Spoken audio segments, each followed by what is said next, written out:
Welcome, everybody, to the Compression Session podcast. I hope you enjoy this episode.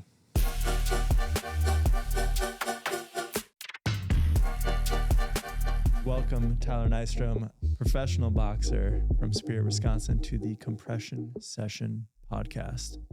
Honored to have you here, my friend. Thanks for having me. Honestly, I've told you before, just meeting you, I'm so thankful for meeting you, and you've changed the game for me in terms of recovery, and even just coming here and talking with you, it's been awesome. So I appreciate it, and I'm super pumped to be here. Yeah. Excited to have you here. Yeah. So, my friend, as we hop into it, let's go through childhood, growing up, your first kind of interactions growing up as a kid. If you were fighting, started boxing, anything like that? Yeah, so I grew up in Superior. I was in sports since I can remember. Hockey was the biggest sport. Baseball and football, kind of your typical sports. And my dad wanted to put me in boxing when I was in, I can't remember how old I was, but elementary school. And I didn't want to do it because I was scared, or whatever it was. But in terms of fighting, I was fighting all the time, street fights, and I look back at it now, it's so stupid, but yeah, I was getting in fights all the time. And I guess I just was a fighter ever since. I just didn't know it, but yeah, I grew up playing hockey, baseball, football, hockey. I thought I was going to go somewhere. Captain of my hockey team, my senior year, won state, thought I was going to go Division I hockey. Ended up playing Division III hockey, UW Superior. And I was there for about a semester, and going to college in your hometown is probably not the best idea. And I was just, you wake up, you got class, buddy texts you, hey, what are you doing? Oh, I got class. Screw it. And I go over there and do it, whether it be day drinking or whatever. And, ended up dropping out of college, and then went down, moved to the cities, and I played junior hockey down there, Tier 3 junior hockey. And then I kind of just hung it up right after that. Sport kind of broke my heart in a way. It felt like it was super political. You had to know someone to go somewhere, and I just didn't have the connections, Hockey's kind of like a rich sport, and we were not rich growing up. Our house foreclosed when we were kids, and but my parents did everything in their power to put me through sports, and hockey especially. So it's pretty much my childhood. After that's when I kind of got into the fight game when I was 18, 19. So yeah. Mm-hmm. And then remind me, so you went after dropping out, playing some hockey, you went into the military shortly thereafter? Military was about when I was 21 years old. Yeah. I went to boot camp when I was 21. Kind of didn't know what I wanted to do with my life. I was already fighting at this point. And me and my wife's brother, Michael, we were kind of in the same boat, and we're like, well, let's go do it. Let's go join the military. First, we were going to go Air Force. And then last minute, I don't know, it was his idea to let's go Army. And we went National Guard, went and talked to the recruiter. We just thought it'd be your typical 1 week in a month, 2 weeks in the summer type thing. That's what you're told when you enlist. It's not that, So we enlist as a 11 Bravo infantryman, your door kickers, your grunts. That's what you kind of want to be in the military, I think, Go to boot camp together at Fort Benning, Georgia, and then found out there we'd be deploying to Afghanistan as soon as we got home, pretty much. And kind of reality set in there. You grow up and you're watching war movies about Afghanistan. You're like, holy crap, I'm going to go to this place. And, we get home, and then it's start training right there. And was home for about 2 months before we headed over the pond. Mm-hmm. So, yeah. And that first deployment over to Afghanistan, what part of Afghanistan did you go to? So when I when I first got there, I was in Nangarhar province, which is it's on the Pakistan border, kind of a mountainy area. And then when President Trump did the whole troop pullout, we closed. I was on a small base, like super small, and surrounded by an Afghan army base. And we shut that base down. And then I went to Jalalabad, which was like a 30-minute helicopter ride right over this big mountain. And that was like a big air base. Like I'm talking like there's probably 25,000 people there between US troops. You know, you got CIA there, you got special forces there, you got contractors from different countries. Like it's a small city. So pretty much when I went there, that was about the halfway mark of my tour. And that's kind of when COVID was going on. So they shut down all, like, no one's leaving the wire. Like when I was at that small base, like we're going out and we're security for active duty army unit called the 3rd SFAB. And so we'd go with them. They would train the Afghan army to fight their war, you know, and we'd be their security. So we're not running, you know, kicking in doors like you want to do. And it was a different war by the time I got over there. But I still got to experience, you know, some of the stuff. Like I remember first couple months when I got there, it was nothing was happening. And then New Year's Eve, it was like 3 a.m. and we started getting lit up with mortars and stuff. And that's kind of when I got my first taste of like getting shot at and stuff like that. And after that, for like a month straight, they were hitting us so much. And you kind of get used to it. Like they do it at the worst times of the day, in the mornings and 3 a.m, whatever, you know, trying to just be annoying and stuff. So you get to a point where it's like, ugh, because you got to go get your kid on, you got to go to your stand to position, all that stuff. And it'd just be so annoying by the end of it and stuff. But yeah, Trump pulled out troops, went to Jalalabad, and it was just sitting there rotting in Afghanistan for the next 4 or 5 months. Yeah. Just hot. It was the summer. It's 125-degree heat. You try to go work out, you can't even, because the gyms are outside. You go to touch a bar and it's blazing hot. You know? No. It sucked, but they made the most of it. You know, I'd get up in the morning, do my run. I'd run whatever with my roommate. He was a big runner, so we'd run, 6 miles in the morning, blah, blah, blah. Get out, go do our mission for the day, get off, and then go pump some iron. That was pretty much my life for a year. So. And were you still boxing over there? No, I didn't punch for like a year. Yeah, it took I wanted to get some boxing gloves sent over there. They had punching bags and stuff, but just didn't. I had different worries over there. I didn't really care. I was pumping iron. I was getting big, and it was weird. I thought I was done with the sport. I was only a couple of years in at that point, 3 or 4 years in, and I didn't think I'd be at the point where I am now in the sport. So it wasn't even a thought in my mind when I was over there. So, yeah. And then the transition home, what was that like? It was hard. It was really hard. Like National Guard compared to active duty, you go back and you have like active duty, you go back and you're still with your buddies. Some might ETS out, or some might go to different units and stuff. National Guard, it's like you're in a war zone and you come home and it's all right. Here's the real world now. I didn't know what the heck I was going to do with my life. I didn't know. I didn't have a career. I didn't have a job. I kind of dealing with the reintegration of life, and it was a COVID. So like everything was different.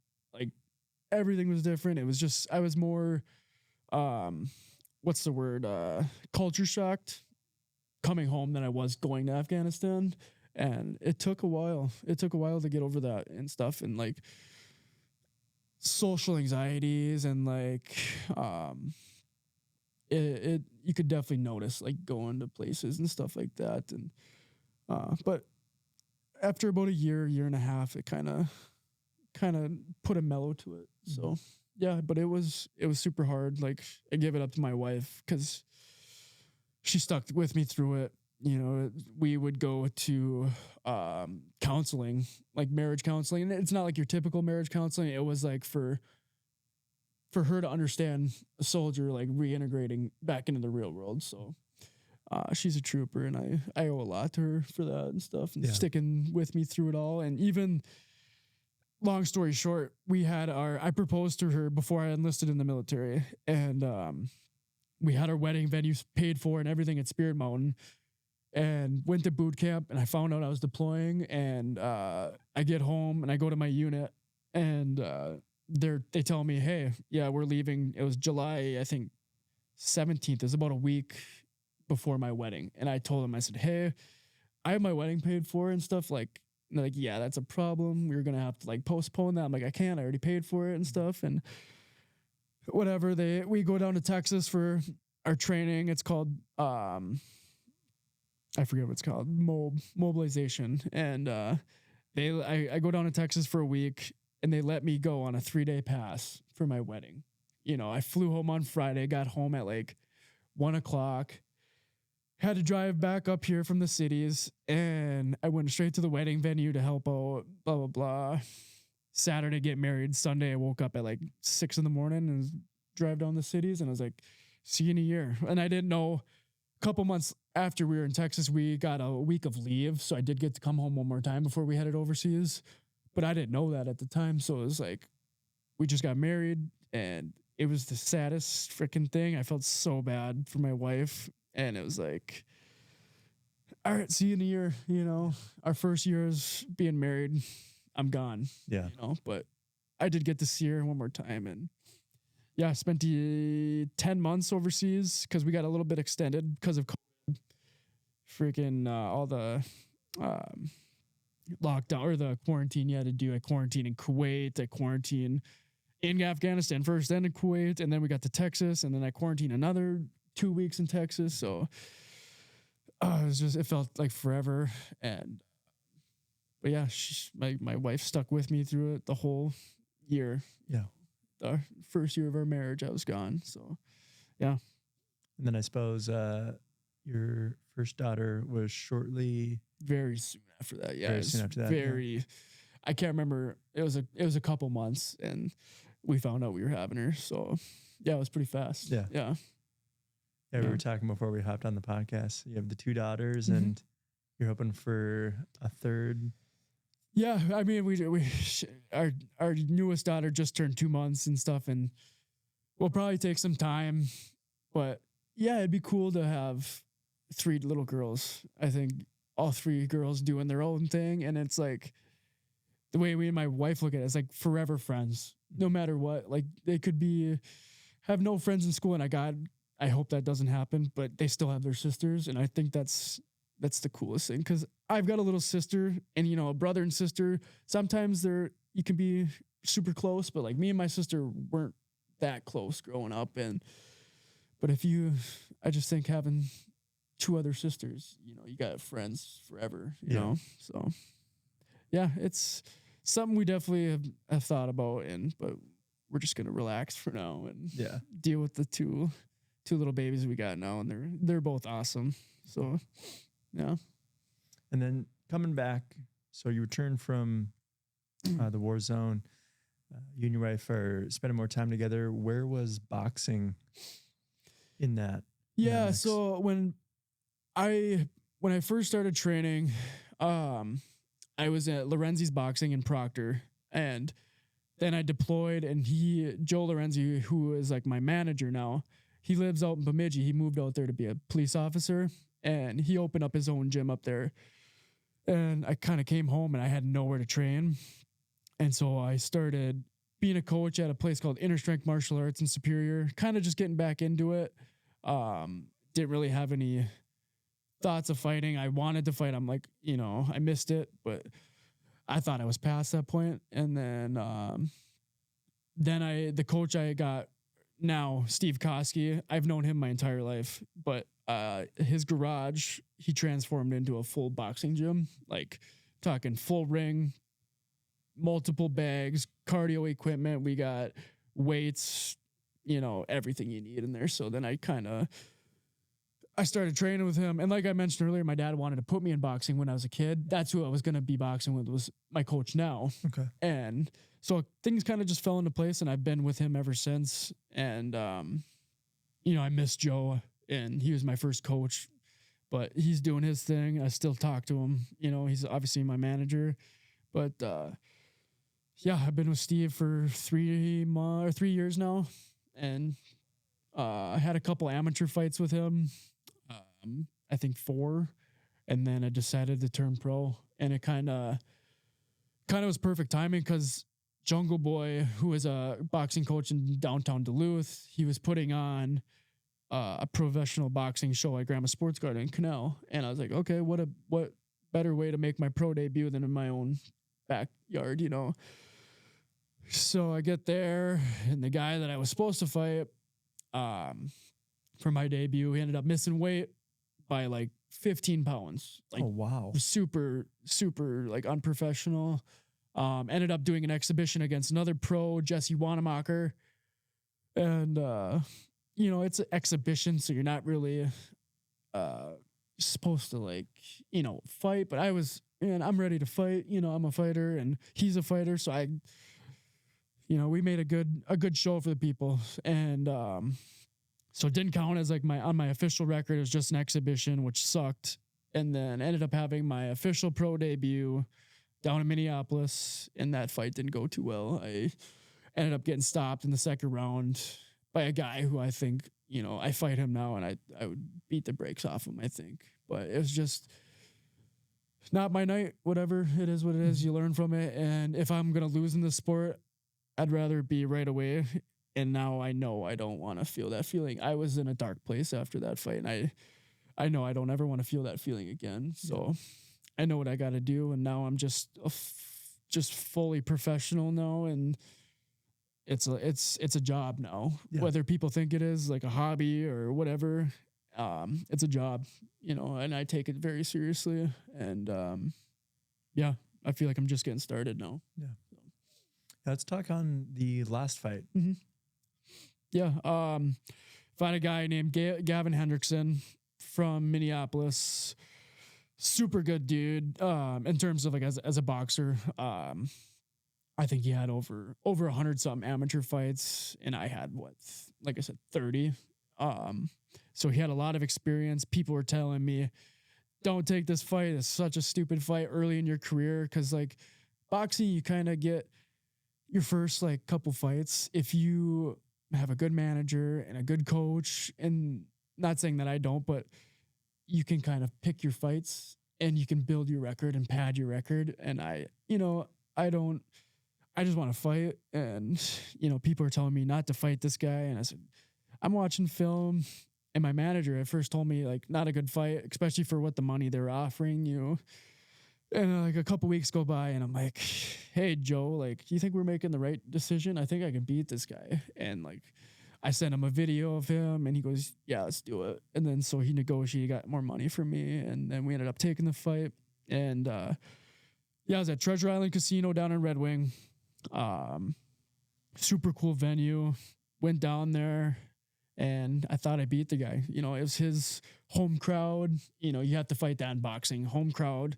His matchmaker, whoever put the fight together. So I was a B-side fighter, and I thought I beat this guy 3 rounds of 1. We went the distance, and they scored it a draw, of course. And they got me now. Now we have to rematch, so now they can make more money and stuff. Mm-hmm. And so we're gonna fight again, and I think that's gonna be in the fall. And things could change.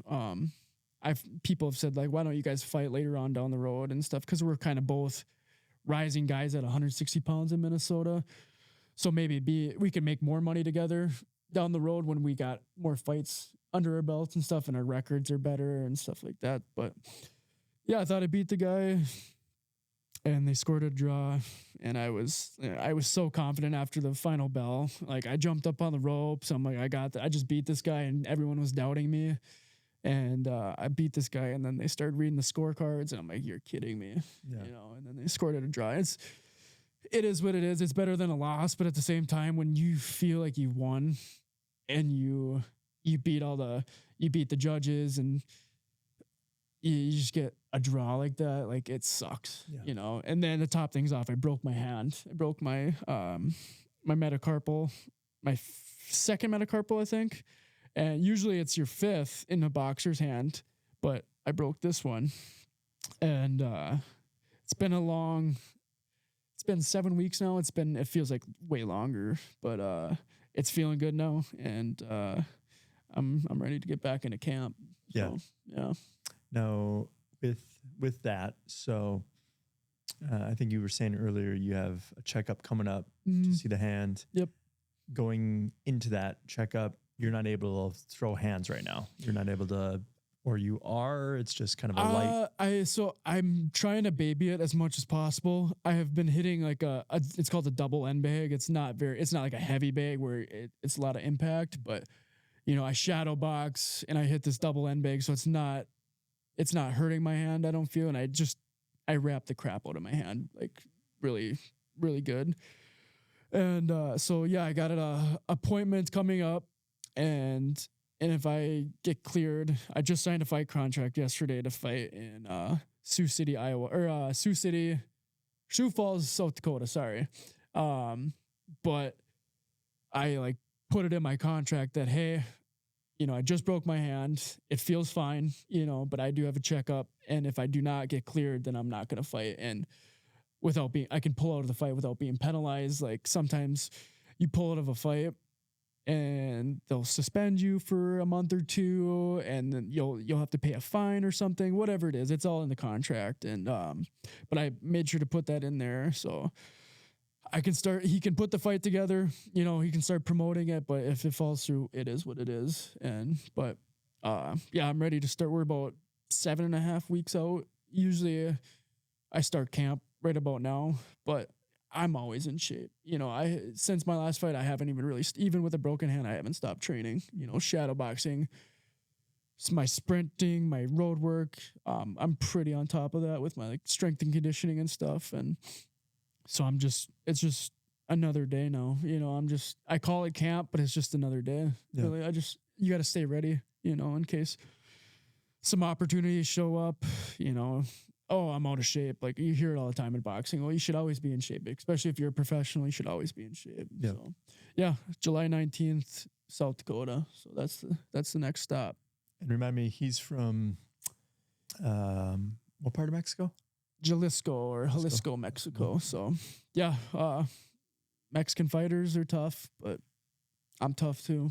You know, I've fought tough guys, and he's just a human being like I am. So that's right. We're going to find out. Yeah. Nice. Now, going into the week of a fight, because I think a lot of people get the idea of the 24-hour cycle right before going in. People are wearing the sweatsuits. They're in saunas. They can't drink water. Yeah. Can you kind of touch on that whole week leading up into it? Yeah. So how I do it, and there's different ways to like cut weight and stuff, and you get better as you grow in the sport. Like, I remember when I was an amateur, it's like my second fight. I cut like 12 pounds in 24 hours, like something crazy like that. And, ended up like not passing out, but like after the fight, I was like pretty much passing out in the back of my coach's truck. But now I do it. So I fight at 160 pounds. I walk around heaviest 175, and I'm getting my weight down now because I want to go down to 154 pounds in the future. I can make it. But yeah, I start out, if I'm fighting on a Saturday, say I start the week out, I try to get during my camp to get my weight down as low as possible so I don't have to cut that weight. So I try to get down to like 168, 169 the fight week. And then you can kind of like manipulate your body with water. And, it's not the best way to do it because you're dehydrating your brain and then you're getting into a fight. It's not the best thing, but Sunday, I'll be drinking like 2 gallons of water. Monday, cut that in half. And every day you'll cut that in half until I get to about Thursday, where it's just sipping or rinsing my mouth out and just spitting all the way until weigh-ins on Friday. That's it. It is the worst thing ever because it's it's not that bad after, once you get food, you're like, oh, it's not that bad. But when you're in the moment, like when it's this past one, Friday morning, it's like 7 a.m.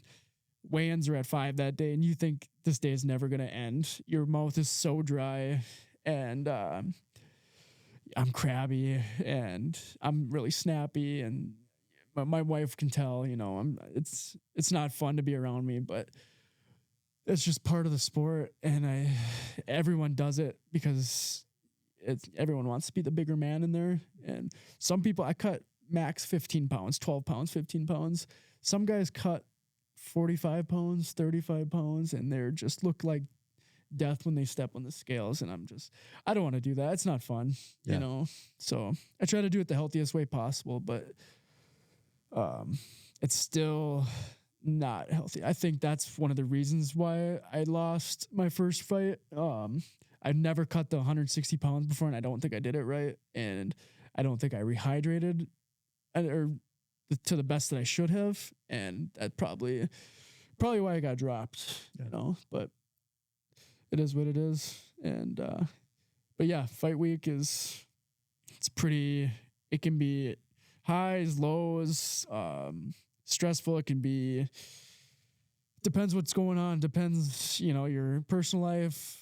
It could be smooth sailing. But yeah, you get to Friday and it feels like a long week, but you get to Friday and weigh in. And then after that, it's just, that's the hard part. Yeah. Fighting's easy. The weight cut is the hard part. Yeah. So, yeah. What's the go-to post-fight win meal? Whatever's in whatever's in front of me. Whatever, like in Philly, I was gummy bears. I don't even remember. I was eating everything, and I was like ballooning. I was so bloated because you kind of get like a little eating disorder after, because you're on such a strict diet for 8 weeks, and then it's like, well, nothing's stopping me now, so I'm gonna eat everything. And I try to let it go for like a couple days, a week max, because I don't want to get too, because it can come back fast, the weight and stuff. But I don't know. Yeah, whatever's in front of my face is kind of my go-to meal. There you go. Yeah. Now going into tomorrow, you have a fighter that you train and help coach, Matt, fighting tomorrow at the Buffalo House. Yep. Yeah, it's my wife's little brother, but he's my little brother. He's been doing this stuff with me since I started. He hasn't fought like I did, but we used to go in the basement when I was 19 and he was 15 years old, and I'd make him hold pads for me and stuff. And, so he's been doing this with me now for 10 years. And, just recently, he like a year ago, he's like, I want to fight. He didn't know what he wanted to do. He was a lifelong soccer player, and that kind of came to an end. And so something to keep him busy, he started training boxing. I'm like, you should fight, dude. And got him a fight, and got him another fight, and now he's a fighter. So yeah, tomorrow at the Buffalo House, he'll be his 4th fight. So now he's just coming into be an amateur boxer and stuff, and kind of figuring out what he can do and how to control his emotions in there and his breathing and stuff like that. Like his first fight compared to where he's at now, it's so different. And it's I don't think it's because of me, but it's I think him training with a professional fighter, seeing how I train and the guys that I bring in to train with me, he trains like a pro. And that's his goal, is to go into these fights, and he wants to show that he trains with the pros, and he wants to make it look like it's a pro versus an amateur in there. So yeah, tomorrow at the Buffalo House, we'll be back in action, and I'm excited. And like I mentioned to you before, I get more nervous for his fights because it's, he's my responsibility. I don't want him to get hurt. I don't want him to go in there and gas out, or he's a product of my coaching. So, and I take that serious too. So, but he's a good student to have, and he's an athlete, and he's got a good head on his shoulders. So yeah. With being in the corner for your fighter, talk to me through, because I always watch this and I always think, so is the like metal pad that if someone is like starting to, swell up, in the cheek or like right by that, and is it just like a really cold piece of metal? Yeah, that's literally all it is. And you like, it's kind of curved.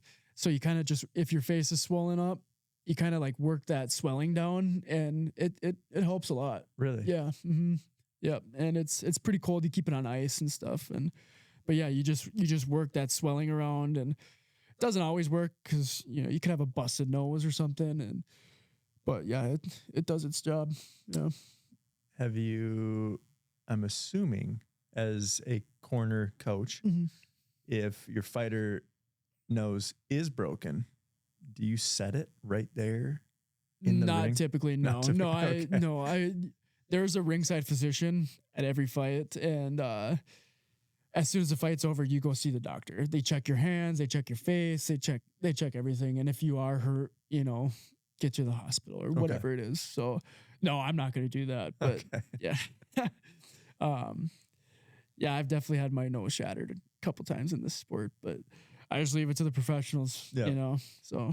And then I would imagine just like the Q-tips is just to get most of the blood out. Yeah. And then, Yeah. And another thing to remember is like, if you got like a bloody nose, like you get popped in the nose and you try to blow your nose, like your eyes are going to swell up. Like I've seen it, you watch fights on TV of guys like in between rounds, they go to blow their nose, and all of a sudden you can hear the commentators and like, oh no, he shouldn't have did that. Next thing you know, their eyes are super swollen, so. What causes that?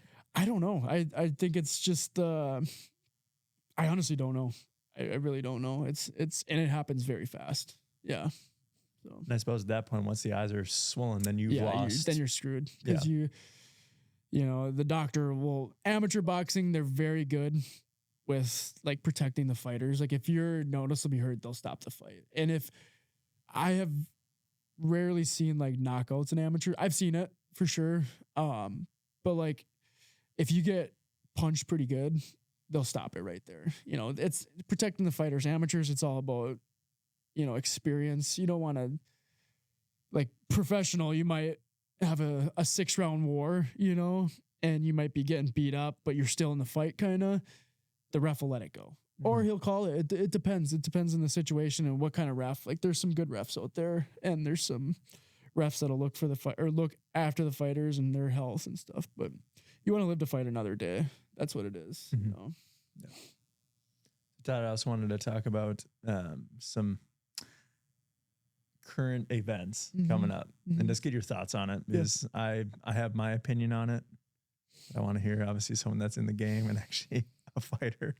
What are your thoughts about Mike Tyson and Jake Paul? I mean, I know I'm assuming this is just for money.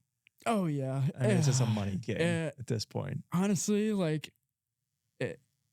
Jake Paul, like as much as people want to hate on him, and sometimes I find myself hating on him, but like he's making money. You know what I mean? You can't hate someone for making money. Although he's fighting guys who should be in like retirement homes and stuff. He's a big dude, and he's 27, he's probably not getting drug tested like real fighters do. He's probably on some sauce, but so is Mike Tyson, I'm sure. But I just don't see, like, Mike Tyson fought Roy Jones Jr.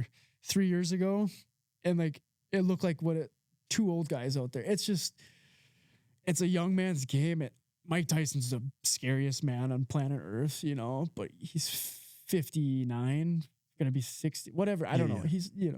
He's been knocked out however many times, and it just doesn't go away. Your chin doesn't just get better over time, but you're fighting a 27-year-old big dude. Like it could end up very sad, and I hope Mike Tyson just knocks his head off. It'd be cool to see, but who knows? Maybe they have like some gentleman agreement where he's not, I don't know. They say they're going to knock each other out, and they're wearing 14-ounce gloves. like I fight with 10-ounce gloves. Okay. So it's a little bit more heavier, more padding. But could end bad. I Yeah. hope not, but it could end bad.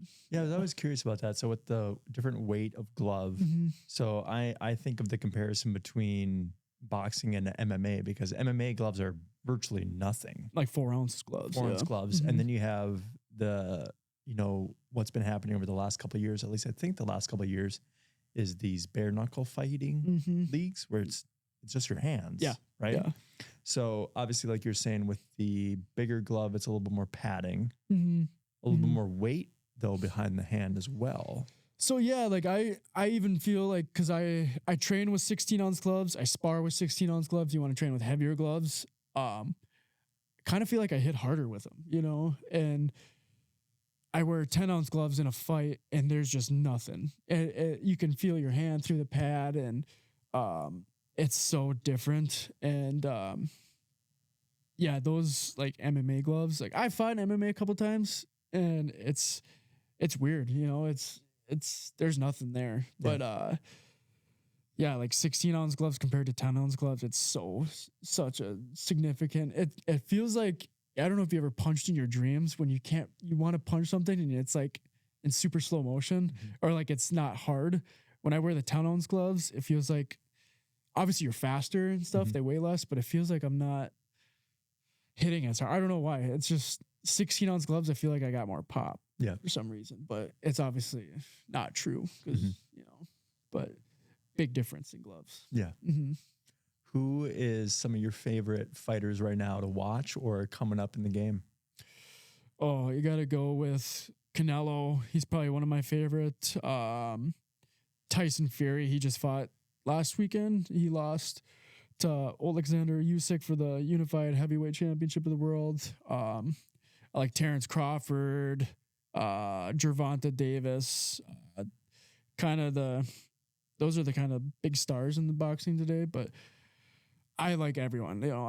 I watch boxing religiously. There's so much talent out there, and these guys, like especially at the higher levels, these guys are so talented, and it's just crazy to watch. I'm a student of the game. I'm always watching these guys, and yeah, it's so crazy how good these guys are. And as the sport advances, I always think about, in every sport that I watch, if you're watching hockey, football, boxing, Formula One drivers, there's always an advancement of the sport. Do you feel like it's the mental game of these athletes that's improving, generation by generation? Is it the training camps that they're going through?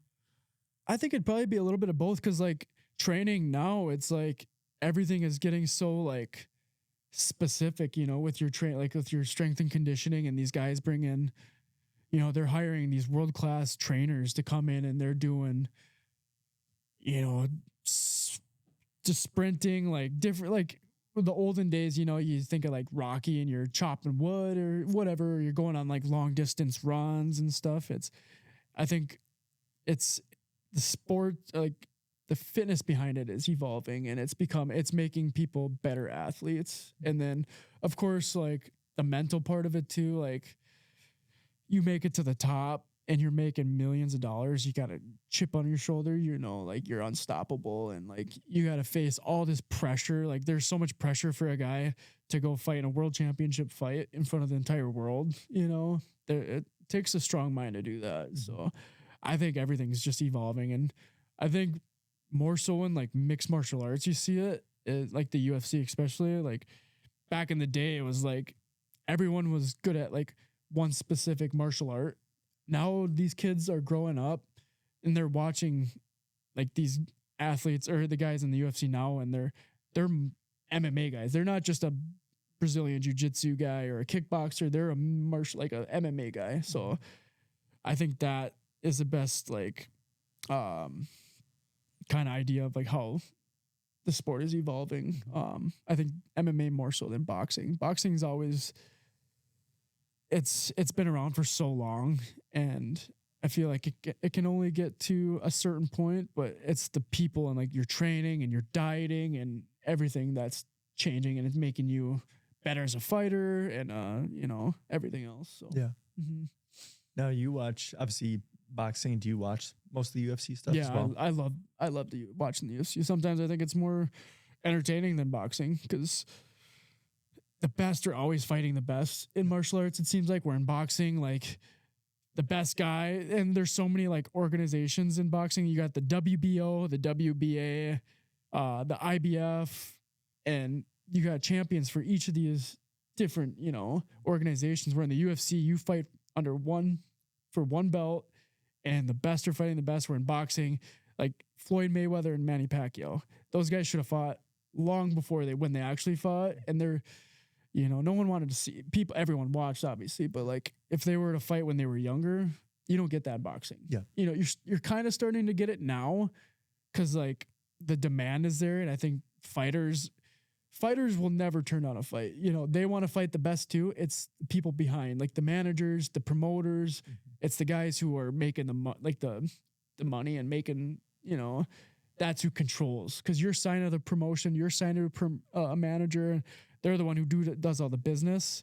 So it's those guys are the ones who are not making the big fights in boxing that everyone wants to see. But now you got this Saudi Arabia, just throwing around money, and they're making the fights people want to see. So I think boxing might be on the comeback now. I think the UFC and mixed martial arts took over boxing for a little bit, especially with like, Conor McGregor, John Jones, and Ronda Rousey. Kind of overtook boxing a little bit, but I think boxing's on its way up. Mm-hmm. Yeah. I'll be really curious to see as the UAE, Saudi Arabia, because they're Just picking up everything. Money. Throwing golf, boxing, martial arts. Like they got the money. Yep. Yeah. Richest richest family in the world, I think. Yeah. Over there. Yeah. Give the people what they want.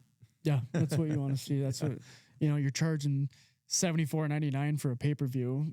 I want to see top to bottom too. Like boxing, they like to just put that main event as the big fight and then everyone underneath. Not that like they're not skilled fighters. They're just not big names. And people, don't want to pay for that. And, but like in UFC, when they put on a fight card, not all the time, but like they usually stack that, so you're getting fights from top to bottom that are good fights, so. Yeah.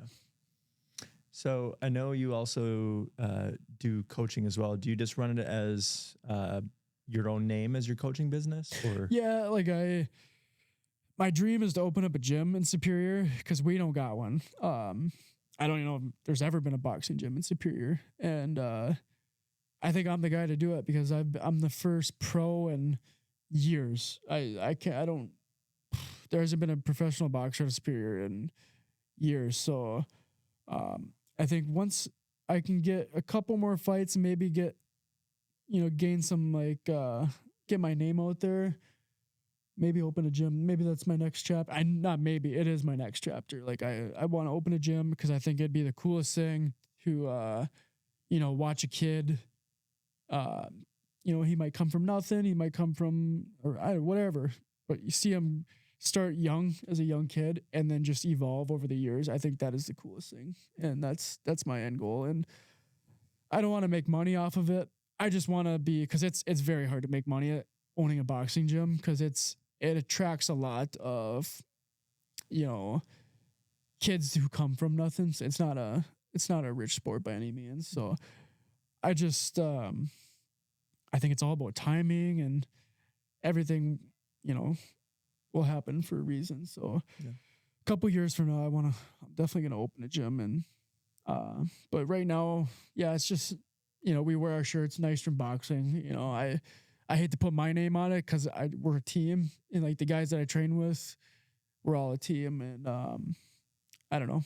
It's just kind of, we call my boxing coach, he is a martial artist guy. He's a former Minnesota State kickboxing champion, promoted world championship kickboxing fights, and he's a martial artist, and he calls the garage the dojo, Dojo.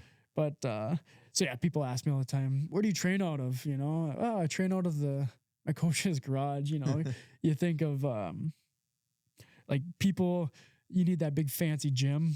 I don't need that. It's not the big. It's probably as big as this, a little bit bigger.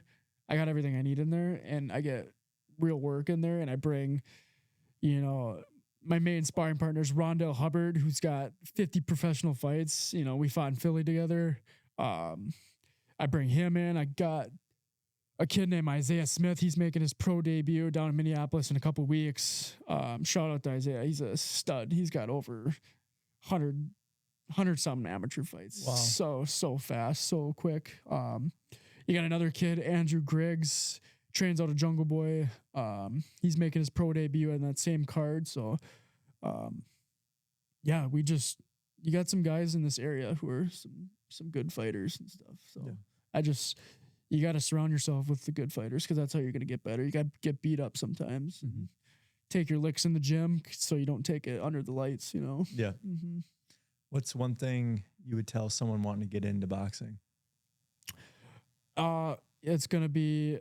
It's a long road, and it's not going to come overnight. Like it's such a physical and mental battle every day. And you think that you can just hop in there and you can start sparring with guys who have been doing it you can't, it's technique. It's your confidence. It's your cardio. Everything just kind of goes into one. So it's just like, if you're just I've seen it so many times. I've got friends who, hey man, I want to come train with you. I'm like, okay, do it. And they come train for a couple of days, and then I never see them again, cause they're not disciplined enough, I guess, for this. It's a hard sport, and just stick with it. It's not going to come overnight. It's going to be hard. Your body's going to be sore.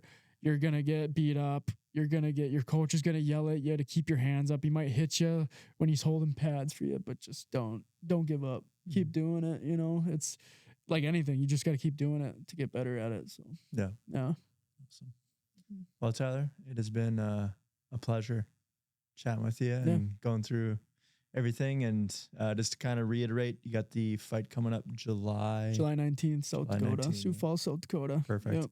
I will be sure to, as soon as we kind of get more information, I can obviously comment on the bottom of the video, just letting people know where to find it if they can stream it. And then. Yep. I think usually these fights are streamed on, like, whether it be like Triller or like Boxing TV somewhere. I don't know why my last fight wasn't, but there'll be a stream, and I'll let you know about it and stuff. So perfect. Yeah. All right. Cool. Well, thank you very much, Tyler. Thank you. Thanks for having me. It was awesome to be here. Appreciate it. If you want to check me out on social media, I am TyNai11, and that's both on Instagram and X. Kind of see and follow my fighting career. Watch me for my upcoming fight in South Dakota on July 19th. Thanks for watching, everybody. If you want to leave a comment, share this, give us a like, we greatly appreciate it, and we will catch you on the next one.